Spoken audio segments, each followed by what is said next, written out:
Welcome to the review of Young Justice Season 3, Episodes 1 through 3. And I'm so excited that we finally have Young Justice again. It has been like 5 years since the last time. And how dare they leave us on a cliffhanger of Darkseid? Alright, so I'm going to get started with some spoiler-free thoughts to begin with. Alright, let's start with the story here. The story is following human trafficking issues going on all around the world. Teenagers are being kidnapped and being turned into metahumans, and they're being sold off to countries as weapons of mass destruction. We do jump 2 years into the future from where season 2 left off, and things have changed a little bit. Aqualad is no longer on the team. He's actually leading the Justice League, which is amazing to see. Nightwing is still taking some time off. Now it seems like Miss Martian is leading the league. So really, his first couple episodes is really just introducing what the main sort of storyline of this season is going to be. But I think it did a really good job in that. And more so, it did a really good job in setting the tone. Like, this season does not feel like the previous season, especially doesn't feel like the first season. Like, first season feels like freaking baby Justice League compared to this. Like, the tone is way more mature. And I felt a little bit bad as a parent because I was watching this with my 6-year-old daughter. And like, a couple times I had to cover her eyes up. Like, there's a couple dark imagery in here. I mean, some of it I think went over her head, but still it's much more mature. And not only is the looks more mature, but the theme is definitely more mature. I mean, when you're dealing with, kidnapping and trafficking and, just the drama of losing children, like that is a very adult mindset. And I really enjoyed that part of the story. And one of the other things I really loved about the story is just the emotion with it. I mean, I think a lot of the characters carry a lot of weight and emotion, from really Black Lightning to Nightwing, and to Artemis. Some of them still dealing with issues from previous seasons, and I think they just handled it so well. Like, I've never felt so emotionally connected with these characters, even in the last 2 seasons. I mean, this cartoon is going for more to being a cartoon. Like, it's trying to hit you in the feels, and the first 5 minutes episode definitely does. You just definitely just emote and empathize and sympathize with certain characters. So let's get on to designs. I think the new designs are done really well. I think they do a really good job in just focusing on that there's been a 2-year jump. Nightwing's hair design, he looks pretty similar to what he did before, but he's a little taller, he's a little bulkier. Aqualad, of course, he looks way better than he ever did. I mean, he is Aquaman now, and he's never looked better. And Artemis, I think everyone kind of grows a little bit. I mean, Artemis looks a little taller, a little slender, showing that they have all grown up and they've all matured. I mean, this show, to me, it's no longer Young Justice. Also, I love Static's new design. I know some people might hate the fade or just the mohawk-ish look, but it looks cool to me. I thought I would like a more of a full-fledged Static look. I don't know. One thing, Static wasn't a big deal in this, but love seeing him. Love seeing all the milestone characters. I mean, shout out to this show, because this show has given us a lot of diversity. I mean, when I can look at this shirt, right, and be like, oh, they got Static, they got Icon, they got Steel showed up, Green Lantern, Aqualad, they doing good. I'm loving it. On the animation was done really well. I mean, as always, there's nothing mind-blowing, but I think these first couple episodes are really just focused on building the story. And there was no huge action set pieces yet, but that's okay. We can build to that. But all in all, without getting into spoilers, I really, really dug these first couple episodes. It was just a joy to be back in this universe and to get a sense of where these characters are now. I think that's the thing I loved about the most, is that because of that time jump, you really get to see where people's mindsets are at. So that was done really well. All right, so let's get into some spoiler talk. And I'm going to go kind of character by character here, where characters I think matter the most. So first, I'm going to start off with Black Lightning. I think he was the heart and soul of these first couple episodes.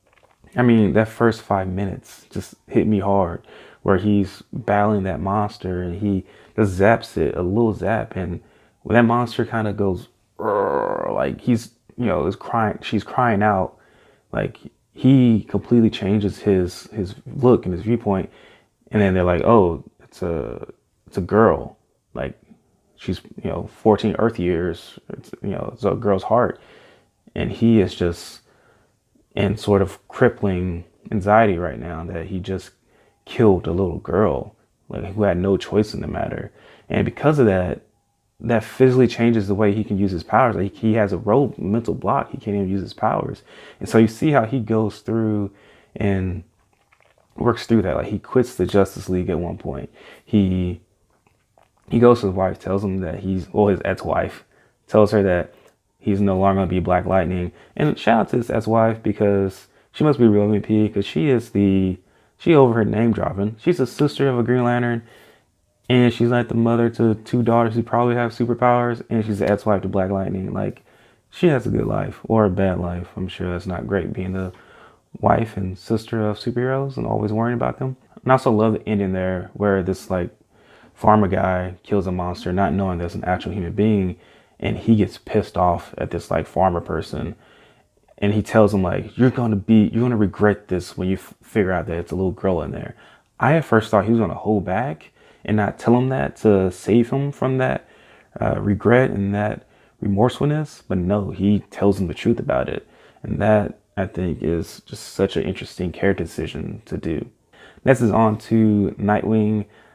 I love seeing Nightwing in this episode. I mean, he was so much like Grayson from Tom King's run. You know, got a little bit of that spy Nightwing. Um, he was just really cool. One thing I really love about Nightwing is that he has Oracle in his ear, always talking to him. So she sort of feels like a nice little side character to Nightwing. Like, you sort of get that dialogue that you get in superhero comic books that you don't normally get in live action or in animation, but he's bouncing his ideas off of Oracle because Oracle can see everything he's seeing, and he sees her text messages and everything. So I think that was done really well. She's sort of like his little conscious. Like, love seeing that. I have a feeling that we'll get to see Oracle. Hopefully we do. And maybe she's not even crippled. Maybe she's decided to, she can be better used doing other things.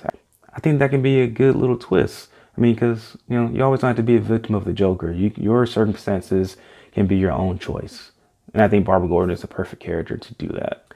Aqualad, absolutely love seeing Aqualad as the leader of the Justice League. And Black Lightning mentions something to Batman at one point where these leaders are democratically chosen. So that says a lot about the character of Aqualad and where he's at.